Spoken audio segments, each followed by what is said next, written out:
رضا health care کی جانب سے ہم نے ایک گراؤنڈ لیول میں کام دیکھا رضا ہیلتھ کیئر کی جانب سے 18 اور 19 تاریخ کو فری میڈیکل کیمپ منعقد کیا گیا جس میں جوانان انصار المہدی کی کمک سے ایک بہترین اور منظم طریقے سے یہ کیمپ منعقد کیا گیا جس میں 2 دن کے لیے فری میڈیکل کیمپ تھا 7 بجے سے لے کر صبح کے 7 بجے سے لے کر شام کے 8 بجے تک یہ لگاتار کیمپ جاری رہا اور اس کیمپ میں 2 دن میں تقریباً 550 مریضوں نے رجوع کیا اور ان تمام لوگوں کو ٹیسٹ کرنے کے بعد تقریباً ان 550 میں سے 100 افراد کو آپریشن کے لیے کہا گیا ہے اور ان کے آپریشن کے لیے بھی اسی رضا ہیلتھ کیئر کی جانب سے اور ڈسٹرکٹ ہسپتال میں یہ کیمپ رکھا گیا تھا اور آنے والی تاریخ کو بھی 27-28 جون کو بھی رضا ہیلتھ کیئر کی جانب سے اور کرگل ڈسٹرکٹ ہسپتال میں ان 100 مریضوں کا آنکھوں کا آپریشن کیا جائے گا.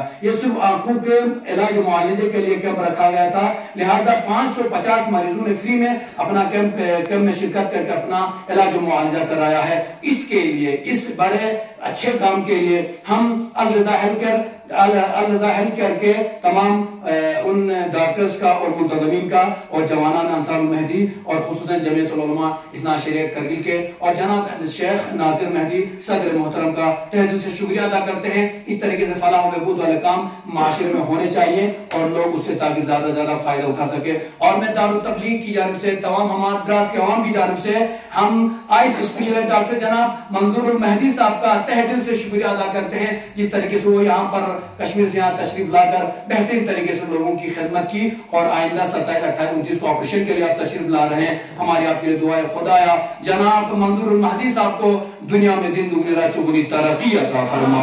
خدایا رضا ہیلتھ کیئر میں جتنے لوگوں نے بھی یہ کیمپ منعقد کیا جن لوگوں نے بھی پارٹیسپیٹ کیا جن جوانان انصار المہدی نے کام کیا خدا ان سب کو دنیا میں ترقی عطا فرما.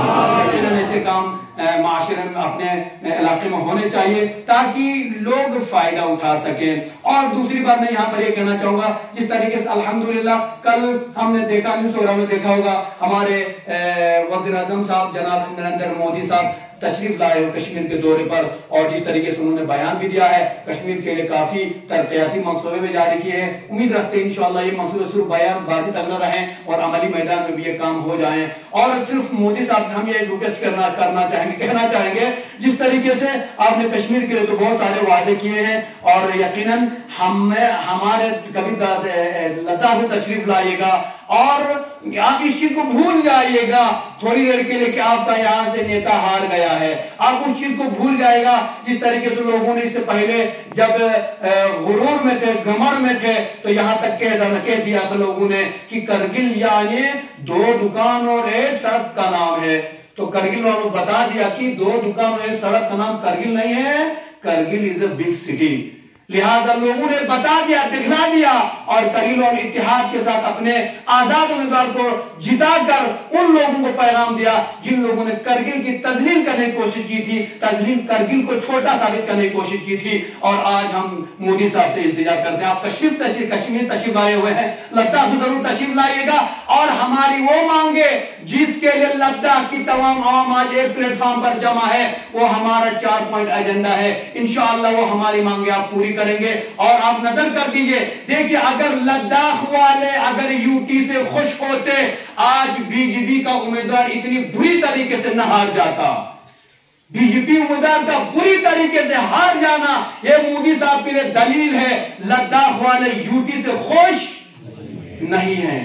لہٰذا اگر آپ لداخ واسو خوش کرنا چاہتے ہیں ہمارے انشاءاللہ وہ 4 پوائنٹ ایجنڈا ہیں ان کو پورا کر لیجئے لداخ کی عوام خوش ہو جائے گی. اگر آپ وہ 4 پوائنٹ ایجنڈا ہمارا 6 شیڈول کا مسئلہ ہے اور اسٹیٹ ہوڈ کا مسئلہ ہے اگر آپ ان 4 جو دیگر اور 2 ہیں وہ 4 مسئلہ آپ حل کر سکتے ہیں تو یقیناً آپ کے لیے ہماری ہمیشہ دعائیں رہیں گی. اگر آپ نہیں کر سکتے آپ کے بس میں نہیں ہے تو ہمارے لیے آزادی ہی دے دیجئے جس طریقے سے ہم پہلے کشمیر کے ساتھ ٹھیک تھے اور ہم اسی کے ساتھ رہنا ہی پسند کریں گے. اسی لیے کہ نام یوٹی کا دے کر اندر جو کھوکھلی ہے خالی یوٹی دے کر اس کو کوئی فائدہ نہیں ہے. ہم نے 5 سالوں میں دیکھا ہے نہ ہمیں یوٹی کے نام پر کچھ فائدہ ملا ہے, صرف ملا ہے تو نقصان ہی نقصان ملا ہے. لہذا ہمیں یہ کھوکھلی یوٹی نامنظور ہے. لہذا یا تو ہمارے شکس شیڈول اور اسٹیٹوٹ اور دیگر جو ہمارے مانگو حل کیے جائیں, ہمیں شکس شیڈول دیا جائے اور اسٹیٹوٹ ہمارے لیے دیا جائے, یہ مسئلہ حل کیا جائے. اگر آپ یہ کر سکتے ہیں تو انشاءاللہ اللہ تعالیٰ واسی آپ سے بہت خوش ہوں گے. اگر آپ یہ نہیں کر سکتے ہیں تو ہمیں کشمیر کے ساتھ ہی رہنا منظور ہے. اس طریقے سے ہم روتے ہوئے بلبلاتے ہوئے زندگی نہیں گزار سکتے ہیں. ہمارا دیش امن و شانتی کا دیش ہے. انشاءاللہ مودی صاحب جس طریقے سے بہترین کام کرتے ہیں, امید ہے انشاءاللہ لداخ واسیوں کی امنگوں پر اترتے ہوئے ہماری مانگوں کو پورا کریں گے. ہمیں امید ہے پہلے اپنے رب ذوالجلال کرام سے, اس کے بعد امید ہے انشاءاللہ ہماری حکومت ہند سے وہ ہماری مانگوں پورا کریں گے. میں دعا کرنا چاہوں گا خدا بحق محمد علیہ ہمارے دیش ہندوستان کی حفاظت فرما. خدا ہمارے دیش ہندوستان کو دشمن کی شر سے محفوظ فرما.